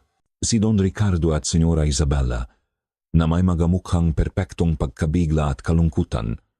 Kasama nila si Tomas, na may kunot nung pag-aalala. Mga artista sa kanilang sariling entablado. Jose, sigaw ni Don Ricardo, na tila hindi makapaniwala. Lumapit siya, ngunit pinigilan siya ni Tomas. Huwag, senyor. Masyadong masama. Si Senyora Isabela ay nagtakip ng bibig gamit ang kanyang panyong may burda. Ang kanyang nga mata ay nanlalaki sa kunwaring takot. Kawawang Jose at ang kanyang pamilya. Tumingin siya sa direksyon ko. Ang aming mata ay nagtakpo. Sa isang saglit, sa likod ng kanyang pak-arte, nakita ko ito. Isang kislap ng tagumpay, isang malamig at nanunuyang tingin na nagsasabing, nakikita mo ba? Ito ang nangyayari sa mga hindi sumusunod. Ang huling hibla ng pagiging bata sa loob ko ay namatay sa sandaling iyon. Ang pihati ay naroon pa, isang malaking buta sa aking dibdib, ngunit isang bagong damdamin ang nagsimulang tumubo mula sa butas na iyon. Isang bagay na mainit, isang bagay na matigas, isang bagay na kasing talim ng ita na nahulog mula sa kamay ng aking ama. Galit. Purong, nagayalong galit. Hindi ako umiyak. Pinunasan ko ang aking mapisngi at tumayo ng tuwid. Pinanod ko silang kunin ang malabing aking ama, binalot sa isang kumot. Pinanod ko si inay na dumating at magisterya. Ang kanyang pagiyak ay sapat na para sa aming dalawa. Pinanot ko ang mga de Vera na nag-alok ng tulong, nagbibigay ng salitang pakikiramay habang ang dugong aking ama ay nasa ilalim ng kanilang makuko. Gusto kong sumigaw. Gusto kong isumbat sa kanilang lahat ang katotohanan. Ngunit alam ko kapag ginawa ko iyon, ang susunod na katawan na babalutin kumot ay ang sa akin, at pagkatapos ay ang sa aking ina. Ang kamatayan ko ay walang silbi. Ngunit ang pahihiganti, Iyon ay may silbi. Nang gabing iyon, habang ang aming bahay ay punongga, nakikiramay at ang aking ina ay halos wala nang malay dahil sa gamot at pihati. Tahimik akong pumasok sa kwarto ng aking ama. Ang kwarto niya. Binuksan ko ang kanyang lumang bahol na gawa sa kahoy. Ang tanging pag-ari niyang dinala mula pa sa kanyang pagkabata. Sa ilalim ngang lumat malinis na damit, nga lumang litrato at ng isang rosaryo, naramdaman ko ito. Isang bagay na matigas at nakabalot sa katat. Inilabas ko ito. Isa itong maliit at lumang kwaderno. Ang takip nito ay itim at gamit na. Ang mapahina sa loob ay naninilaw na sa katagalan. Nang buksan ko ito, nakita ko ang sulat kamay. Hindi ng aking ama, kundi isang sulat na mas luma pa, isinulat gamit ang tinta. Sa ibaba nito ay may isa pang sulat mula sa ibang kamay at isa pa. Ito ang talarawan. Ang talarawan ng mga tagapag-alaga. Naglalaman ito ang lahat. Ang kasaysayan ang kasunduan.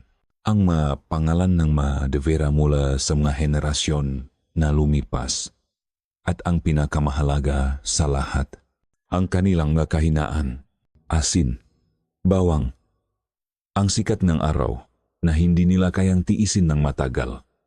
Ang buntot ng pagi na nakakasunok sa kanilang balat. Ang dasal na nakakapanghina sa kanila.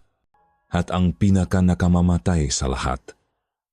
Ang matulis na kawayan na kapag itinarak sa kanilang puso o likod ay tuluyan ng tatapos sa kanilang buhay. Isinara ko ang kwaderno. Ang aking makamay ay hindi na nanginginig. Ang aking puso ay tumitibo ng may bagong ritmo. Isang ritmo ngang digmaan. Ang aking ama ay isang berdugo para protektahan ako. Ngayon, ako naman ang magiging berdugo para ipagiganti siya. Ang sumunod ng mga araw ay lumipas na parang isang panaginip na malabo at puno ng pihati. Ang burol ng aking ama, ang libing, ang mga walang katapusang bulong ng pakikiramay mula sa mga taong hindi alam ang tunay na nangyari. Tinitiis ko ang lahat. Tinitiis ko ang mga mapagkunwaring pag-alalangang De Vera. Ang mga tingin ni Thomas na puno ng pagbabanta. Bawat salita, bawat tingin ay parang gasolinang ibinubuhos sa apoy ng galit na nagliliyap sa aking kaluban. Isang gabi, matapos kong siguraduhin na mahimbing na ang tulo ni inay, kinuha ko ang kwaderno at isang maliit na lampara. Tahimik akong lumabas ng bahay at tinahak ang daan patungo sa isang lugar na minsan ko nang kinatakutan. Ngunit ngayon ay tinuturing kong huling pag-asa, ang dampa ni Mang Celso. Nadatnan ko siyang nakaupo sa labas, nag-abang na parabang alam niyang darating ako. Ang usok mula sa kanyang tabako ay gumuguhit ng nahugi sa madilim na hangin. Matagal na akong naghihintay sa iyo, Hija, sabi niya. Hindi nagulat. At sa librong iyan, walang salita. Umupo ako sa isang upuang kawayan sa harapan niya at inilapak ang kwaderno sa maliit na mesa sa pagitan namin. Binuksan niya ito. Ang kanyang nga magagaspang na daliri ay marahang hinahaplos ang naninilaw na pahina na parang nga lumang kaibigan. Ang aklat ng tagapag-alaga. Bulong niya. Akala ko'y nawala na ito sa paglipas ng panahon. Kailangan ko po ang tulong ninyo. Sabi ko, ang aking boses ay matatak, walang bahid ng pag-alinlangan. Nakasulat dito ang kanilang makahinaan, pero hindi ko alam kung paano. Kung paano gamitin ang maito. Tumingin siya sa akin. Ang kanyang matang matalas ay sinusuri ang aking buong pagkatao. Tila hinahanap niya kung mayroon pa bang natitirang takot o kung ang lahat ng iyon ay natabunan ng galit. Ang paghihiganti ay isang landas na madilim at walang balikan. Melissa, babala niya. Kapag tinahak mo ito, hindi ka na magiging katulad ng dati. Wala na po ang dating ako, Mang Celso. Sagot ko, Ang aking tinik ay kasing lamig ng simoy ng hangin. Pinatay na nila siya kasama ng aking ama. Isang mabagal na tango ang kanyang isinagot. Tila nakita niya ang determinasyon sa aking nga mata. Ibinuga niya ang huling usok mula sa kanyang tabako at itinapon ito sa lupa. Kung gayon, simulan na natin. Sa mga sumunod na gabi, ang dampa ni Mang Celso ang naging aking santuaryo at silid-aralan. Itinuro niya sa akin ang mga bagay na hindi matatagpuan sa mga ordinaryong libro. Ipinakita niya sa akin kung paano pumili ng pinakamatigas na kawayan, kung paano ito patulisin sa tamang anggulo para tumago sa balat na kasing tigas ng katat. Itinuro niya kung paano magdasal ng mga orasyon sa Latin, mga salitang gumigising sa kapangyarihan ng lupa at ng langit para labanan ang kadiliman. Inihanda namin ang aming masandata. Masibat na kawayan na ang dulo ay inilubok sa pinahalong bawang at abo.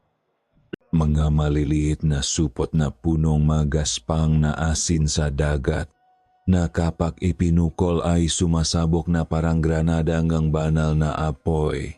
At ang lana, ang langis ngang niyok na pinakuluan kasama ngang 7 uri ngang halamang gamot sa ilalim ngang kabilugan ng buwan, na kapag ipinahit sa balat ay nagiging isang kalasak laban sa kanilang masasamang mahika.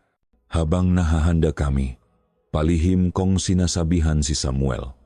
Sa una, natakot siya. Sino ba ang hindi? Ngunit nang makita niya ang determinasyon sa aking mga mata at marinig ang buong kwentong pagtataksil at pagpaslang sa aking ama, ang kanyang takot ay napalitan ng katapangan. Ang pagmamahal niya sa akin ay naging katapatan sa aking layunin.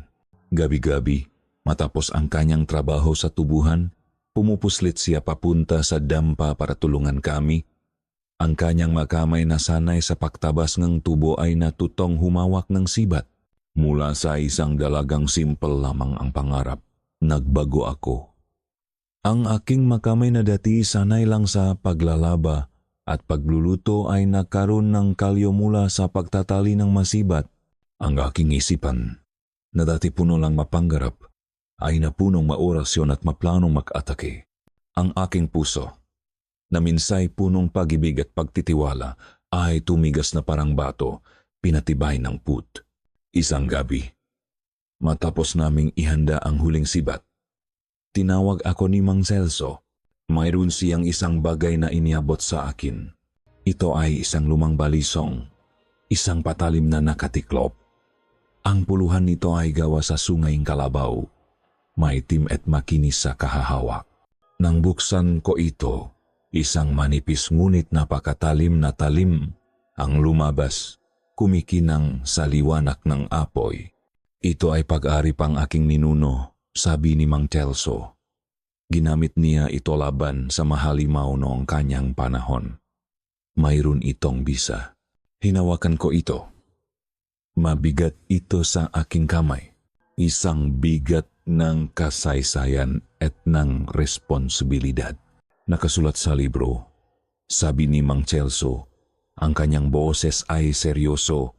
Ang isang angkang nga aswang ay pinamumunuan ng pinakamatanda at pinakamalakas. Ang kanilang kapangyarihan ay nakatali sa kanya. Hanggat nabubuhay siya, hindi tunay na mawawala ang kanilang lahi. Si Senyora Isabella, bulong ko, ang reyna. Oh, sagot niya, hindi sapat na patayin mo lang sila. Kailangan mong sirain ang mismong pinakmumulan ng kanilang lakas. Sabi sa libro, kailangan mong kunin ang isang bagay mula sa kanya, isang simbolo ng kanyang kapangyarihan, para tuluyang masira ang sumpa sa lupang ito. Itinuro niya ang aking hawak na balisong. Ang pangil ng pinuno, sabi niya, iyan ang tanging paraan para tuluyang wakasan ang lahat. Kailangan mong kunin ito, gamit ang sarili mong mga kamay. Pinili namin ang gabi. Isang gabi na ang kalangitan ay walang buwan at bituin, natatakpan ng makapal at maitim na ulap na nakbabadiyang bumuhos ang isang malakas na bagyo. Ang hangin ay malakas at malamig. Sumisipol sa madahon ng tubo na parang makaluluwang umiyak. Ito ang perpektong gabi. Ang ingayng kalikasan ang magiging aming kakampi. Itatago ang aming nga yabag at sasapawan ang aming nga sigaw. Tatlo lang kami. Ako, si Samuel, at si Mang Chelso. Ngunit ang aming mapuso ay naaalap na parang isang hukbo. Bago kami umalis, ipinahit ni Mang Chelso sa aming maano ang lana. Ang langis ay mainit sa aking balat at tila may isang hindi nakikitang kalasak na bumalot sa akin.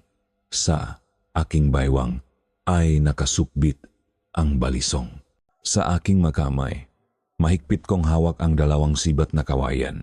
Si Samuel ay may dala ring dalawang sibat at sa kanyang likuran ay isang supot na puno nga pinaalong asin at bawang. Si Mang Chelso, sa kabilang kanyang edad, ay may dalang isang mahabang ita na binasbasan ng maorasyon. Hindi na ako kasing lakas ng dati.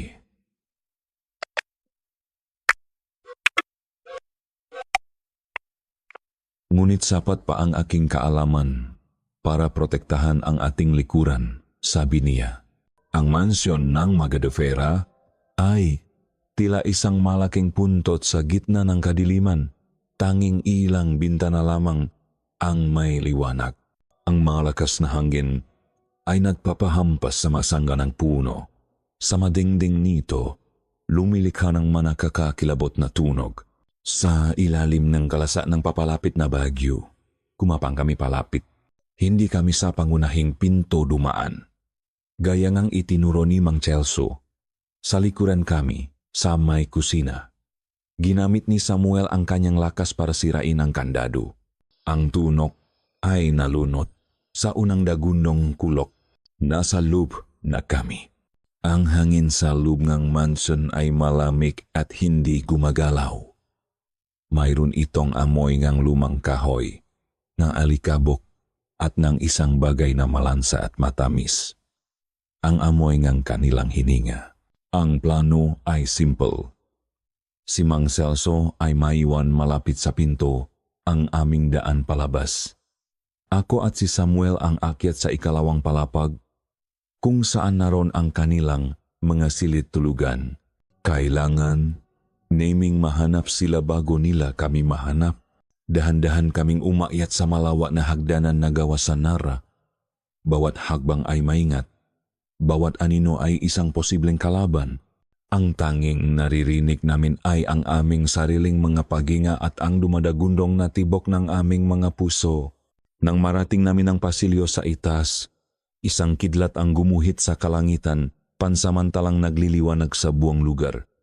At sa liwanag na iyon, nakita namin sila. Nakatayo sila sa dulong pasilyo, nag-abang. Si Don Ricardo, si Senyora Isabela, at sa kanilang likuran, si Tomas. Hindi sila nagulat. Tila alam nilang darating kami. Isang daga na bumalik sa lunggang nga ahas. Sabi ni Don Ricardo. Ang kanyang boses ay kalmado ngunit puno ng pangungutya. Ang kanyang anyo ay anyong tao pa. Ngunit ang kanyang nga mata ay nagsisimula ng magliyap na pula. Gabi na, Melissa, sabi naman ni Senyora Isabela. Isang mapanuksong ngiti ang gumuhit sa kanyang labi. Oras na para matulog ng habang buhay. Sa isang iglap, ang kanilang makatawan ay nagbago. Isang nakakapangilabot na tunong nga butong lumalagutok at mangalitit na nababanat ang pumuno sa hangin. Sila'y yumuko, ang kanilang mga likot ay binaluktot. Ang kanilang makamay ay humaba. Ang kanilang makuko ay tumulis at naging itim.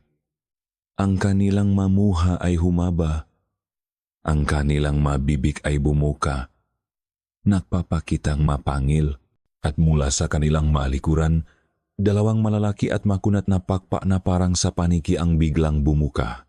Ang kanilang anyong aswang. Ito ay mas masahol pa kaysa sa aking bangungot. Samuel, ngayon na.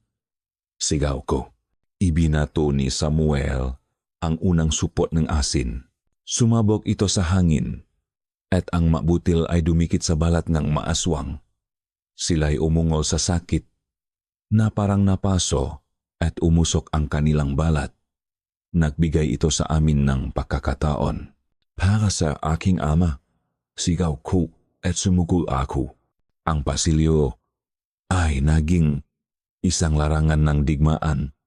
Ang tunong ng aming nga sigaw ay humalo sa kanilang maungol at sa dagundong bago sa labas. Itinara ko ang aking sibat sa hita ni Tomas na sumugot sa akin. Bumaon ito at siya'y umungol. Itim na dugo ang dumaloy mula sa sugat. Ngunit hinugot niya ito na parang isang tinik lamang at hinampas ako ng kanyang malaking braso. Tumilapon ako at bumaksak sa dingding. Si Samuel ay nakikipaglaban kay Don Ricardo. Mabilis ang kanilang magalaw. Ang bawat pag-atake ni Samuel gamit ang sibat ay iniwasan ni Don Ricardo na gumagamit ng kanyang papa para lumikha ng malakas na hangin. Nakita ko ang pag-atake ni Don Ricardo. Iwinasiwas niya ang kanyang matutulis na kuko direkta sa dibdib ni Samuel. Samuel, mo gingat. Uli na, tumama ang makuko. Bumukas ang 4 na malalalim na hiwa sa dibdib ni Samuel. Ang dugo ay bumulwak. Napaluhod siya. Ang kanyang mamata ay nanlaki sa gulat at sakit. Samuel, isang bagay ang pumutok sa loob ko. Ang takot, ang pag-aalinlangan. Lahat ng iyon ay nawala, napalitan ng purong, nag-apoy na galit. Tumayo ako habang si Don Ricardo ay akmang tatapusin na si Samuel. Sumugot ako mula sa kanyang tagiliran. Ginamit ko ang lahat ng aking lakas at itinarak ang aking huling sibat sa kanyang lik. Bumaon ito ng malalim. Isang nakakabinging ungol ang kumawala sa kanya. Itim na dugo ang bumulwak mula sa kanyang bibig. Tumingin siya sa akin. Ang kanyang pulang mata ay puno ng pagtataka. Pagkatapos, ang kanyang buong katawan ay nanginig at dahan-dahan siyang bumaksak sa sahig. Walang buhay, ngunit wala akong oras para magdiwang. Mula sa dilim, naramdaman ko ang isang malamig na presensya sa aking likuran. Dahan-dahan akong lumingon. Nakatayo doon si Senyora Isabela. Ang kanyang mata ay hindi na pula. Ang ito ay 2 itim na butas na punong walang katapusang galit. Ang kanyang kuko ay mas mahaba, mas matulis. Hindi niya ako sinugod. Tinitigan niya lang ako. Isang ngiti ang dahan-dahang gumuhit sa kanyang muha. Isang ngiti na nanganggakong 1,000 uring ang kamatayan. Pinatay ko ang kanyang asawa. Ngayon, ako na lang at siya, ang reyna. Ang hangin sa pasilyo ay tila nagyelo.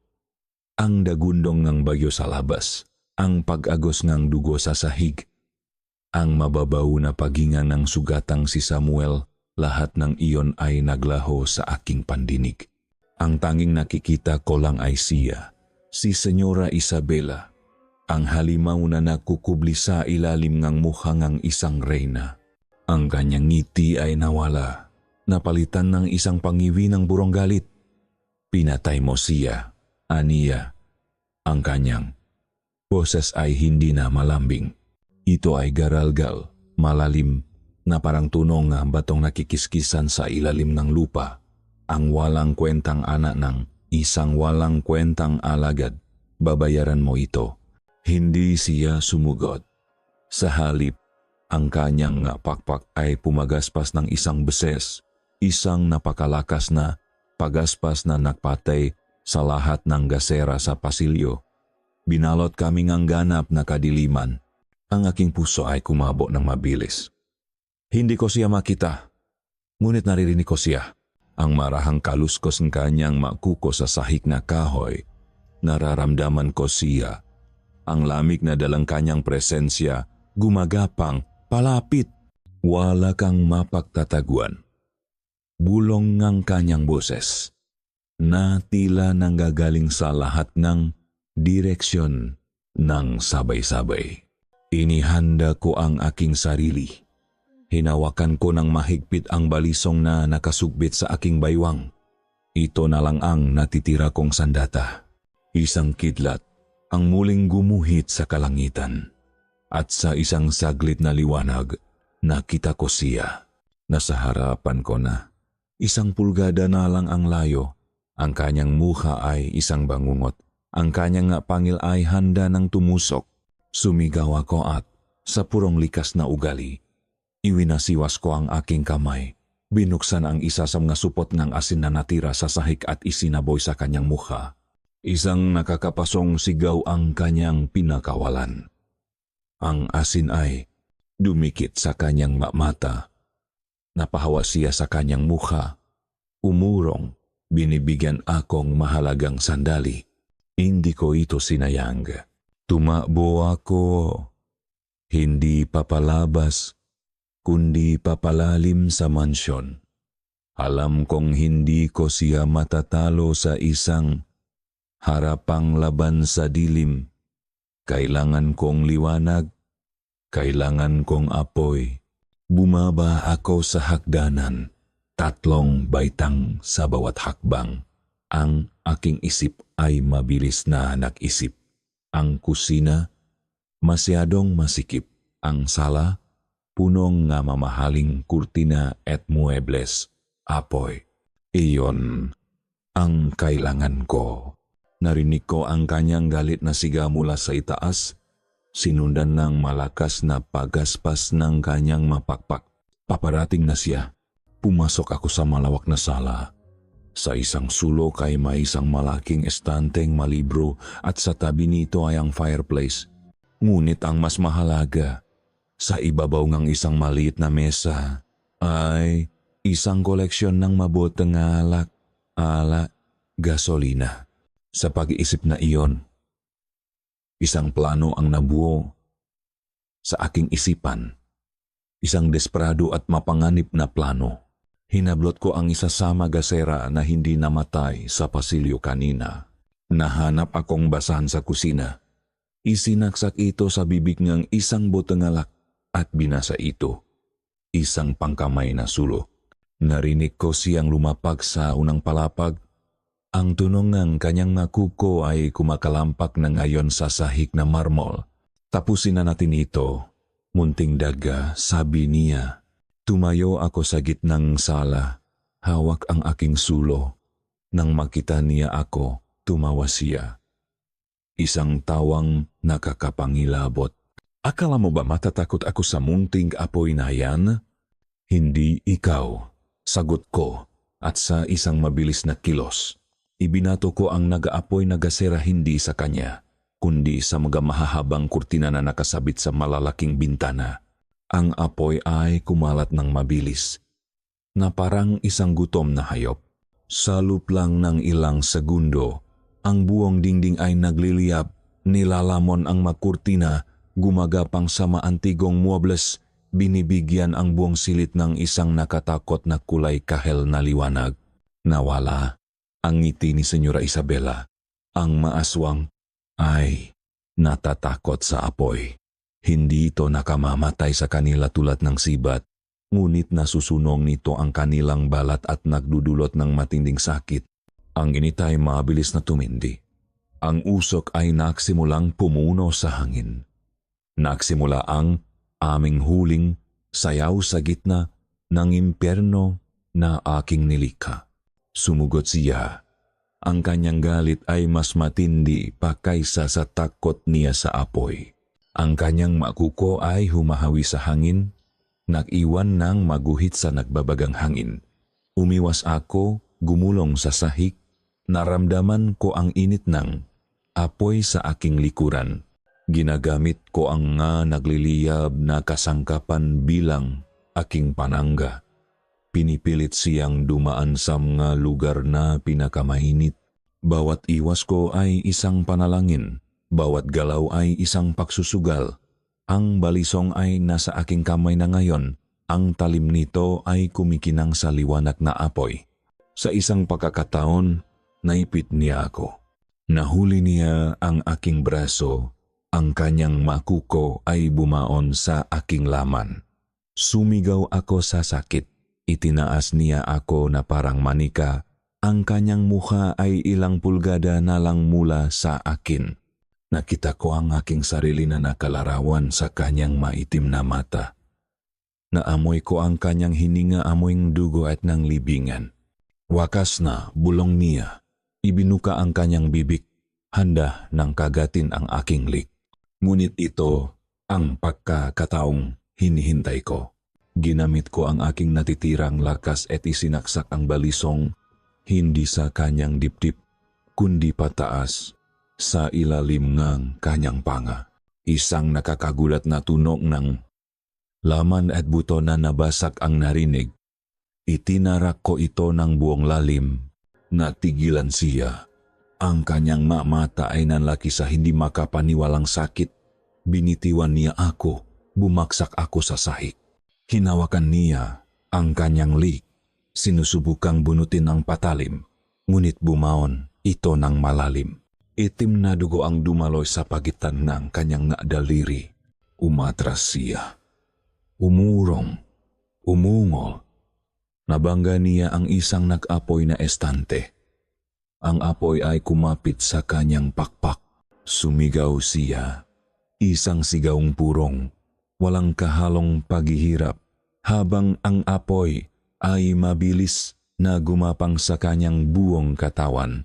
Naging isa siyang nagliliyab na sulo. Isang nag-apoy na halimaw na sumasayaw sa gitna ng sarili niyang nasusuno na kaharian. Habang siya ay nasusunok, dahan-dahan akong lumapit. Ang aking katawan ay punong sakit at sugat. Bago pa siya tuluyang bumaksak sa huling hiblang aking lakas, hinila ko ang balisong pababa. Isang malinis na hiwa, isang matulis at nangingilaw na pangil, kasama ang isang piraso ng kanyang panga, ang nahulog sa aking kamay, kasabay ng pagbagsak ng kanyang nasusuno na katawan sa sahig. Narinig ko ang pagbagsak ng mga nagliliyap na biga mula sa kisame. Ang buong mansyon ay guguho na. Hinawakan ko ng mahigpit ang pangil sa aking palat mainit, matalim at mabigat sa bigat ng aking tagumpay. Dinaluhan ko si Samuel na may malay pa kahit paano at inakay siya papalabas. Sa aming paglabas, sinalubong kami ni Mang Celso na matagumpay na napatay si Thomas. Tumingin kami sa likuran, ang mansyon ng Gadefera. Ang simbolo ng kanilang kapangyarihan at ng aming pakaalipin ay nilalamon ng apoy, isang malaking siga na nagbibigay liwanag sa madilim na gabing ang bagyo. Habang binapanot ko ang apoy na tumutupok sa bahay at sa sumpa nito, hindi ako nakaramdam ng kagalakan. Hindi ako nakaramdam ng lup. Ang tanging naramdaman ko ay ang pagod, ang sakit, at ang bigat ng malamig na pangil sa aking palat. Beep, beep, beep, ang tunog ng heart monitor. Iyon ang gumising sa akin mula sa malalim na paglalakbay sa isipan ng aking lola. Napapikit ako ng mariin. Pilit na iwinawaksi ang maimahe na apoy ng dugo at ng mahalimaw na nag-anyong tao. Ang amoy ng antiseptic sa ospital ay muling pumuno sa aking ilong. Ngunit sa ilalim nito, tila naamoy ko pa rin ang sunok na kahoy at ang matamis na lansang tubuhan.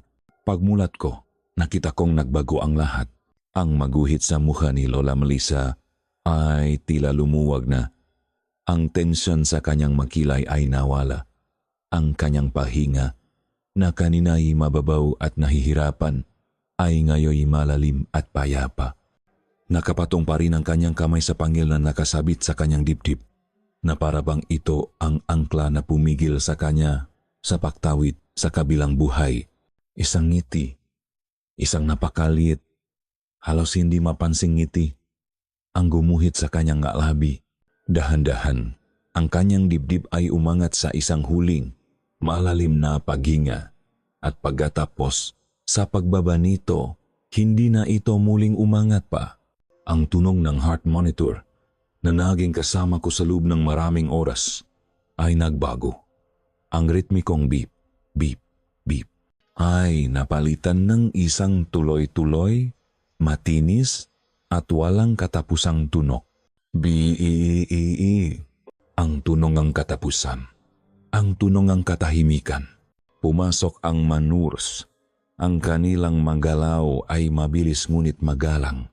Sinubukan nilang gawin ang kanilang nga protocol. Ngunit alam na naming lahat, tinapan nilang puting kumot ang kanyang mukha. Wala na si Lola. Nakatayo lang ako run sa paanan ng kama.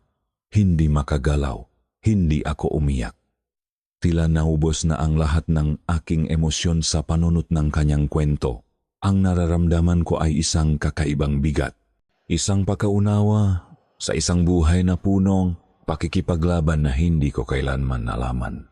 Nang inaayos ng isang nurse ang kanyang magagamit, kinuha niya ang kwintas. Ibibigay ko na po ito sa inyo, sir. Sabi niya sa akin. Inilahat niya ang kanyang kamay. Sa kanyang palat nakalatag ang leather na tali at ang nangingilaw na pangil. Kinuha ko ito. Sa aking pahawak, nagulat ako. Malamig ito. Isang kakaibang lamig na tila tumatagos sa aking balat hanggang sa aking mabuto at mabigat. Mas mabigat kaysa sa dapat na bigat ng isang maliit na piraso ng buto. Tila dala nito ang bigat ng lahat ng mabuhay na kinuha ng lahat ng dugong dumana sa lupain ng San Ildefonso habang nakatitig ako sa pangil. Ang maalaala ng kwento ni Lola ay bumalik sa akin na parang isang malakas na alon. Ang dalagang si Melissa na tumakbo sa tubuhan. Ang mandirigmang lumaban sa nag-aapoy na mansyon. Ang matandang babae na dinala. Ang bigat ng kanyang nakaraan hanggang sa kanyang huling hininga. Ang kwintas na ito. Hindi lang ito isang anting-anting. Hindi lang ito isang alahas. Ito ay isang tropeo. Isang paalala. Isang babala. Isang pamana. Hindi ko namalayan. Ang aking daliri ay may sariling isip. Dahan-dahan, itinaas ko ang kwintas. Ang amoy nito ay amoy ng lumang katat at ngang isang bagay na hindi ko mawari. Isang bagay na matanda at maylap. Isinwat ko ito. Sa paglapat ng malamig na pangil sa aking dibdib, isang kakaibang kilabot ang gumapang sa aking gulugot. Isang pakiramdam ng kapangyarihan.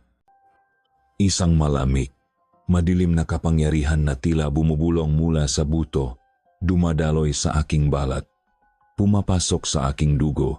Nag-angat akong tingin at napatingin sa salamin ng bintana ng kwarto sa ospital. Gabi na sa labas.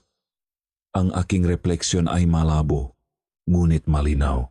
Nakita ko ang aking sarili, nakatayo ron. Ang aking muka ay pagod at may bahid ng kalungkutan. Ngunit may mali. Sa isang saglit, isang kisap mata lang sa refleksyon sa madilim na salamin, nakita ko ang aking mamata. At tila, sa ilalim ng artipisyal na ilaw ng ospital, ang mga ito ay bahagyang kumislap. Isang kislap na pula. Napaurong ako, napahawak sa aking dibdib. Ipinikit ko ang aking mga mata at muling tumingin. Wala na. Ang aking mga mata ay ang aking karaniwang mga mata, siguro'y guni-guni ko lang. Isang panlilin lang ng ilaw at ng aking pagod na isipan. Ngunit habang nakatayo ako roon sa katahimikan ng kwartong amoy kamatayan, kasama ang katawan ng aking lola at ang pangil ng isang halimaw na nakasabit sa aking lig, isang tanong ang umusbong sa aking isipan. Isang tanong na malamig at matalim na parang balisong na bumabaon sa aking kaluluwa. Ang pakuha, basa pangil ng isang halimaw ay tuluyan ng winawakasan ang sumpa o ito lamang ang paraan. Para ipasa ito, dito nagtatapos ang madugong kwento ni Lola Melissa at ang pasanin na ngayon ay nasa mabalikat ng kanyang apo, si Jason. Mula sa kaibuturan ng aking puso, maraming salamat. Salamat sa inyong tapat na pagsama sa amin sa madilim at masukal na landas ng Baryo San Ildefonso. Salamat sa bawat minutong inilaan ninyo upang pakinggan ang bawat bihati, bawat takot at bawat patak ng dugo sa aming salaysay. Ang pagsulat na kwentong ito ay isang paglalakbay na puno na iba't ibang emosyon. Sa bawat salitang aking isinusulat, kasama ko si Melissa sa kanyang takot at galit. Naramdaman ko ang bigat ng desisyon ni Mang Jose at nasilayan ko ang kasamaang nakukubli sa mangiting ng pamilyang De Vera. Sila ay naging tunay sa aking isipan at umaasa akong naging tunay din sila para sa inyo. Sapagkat sa likod ng bawat halimaw, ng bawat lagim, ay may mga kwento ng sakripisyo at ng pag-ibig na nagtutulak sa isang tao na gumawa ng mga bagay na hindi sukat akalain. Ito rin ay isang kwento ng katapangan ang tapang na bumangon mula sa habungang trahedya at harapin ang kadiliman ng may nag-alap na puso kahit pa ang kapalit nito ay ang sarili mong liwanag. Ngayon, nais kong marinig ang inyong tinig. Ano ang binakatumatak sa inyo? Anong aral o damdamin ang baon ninyo sa pagtatapos ng ating kwento? Ibahagi ninyo ang inyong mga salobin sa comment section sa ibaba. Ang inyong maboses ang nagbibigay buhay sa makwentong tulad nito. Muli, ako ang inyong manunulat ng lagim. Nagpapasalamat sa inyong pakikini. Hanggang sa susunod na iting paglalakbay sa dilim.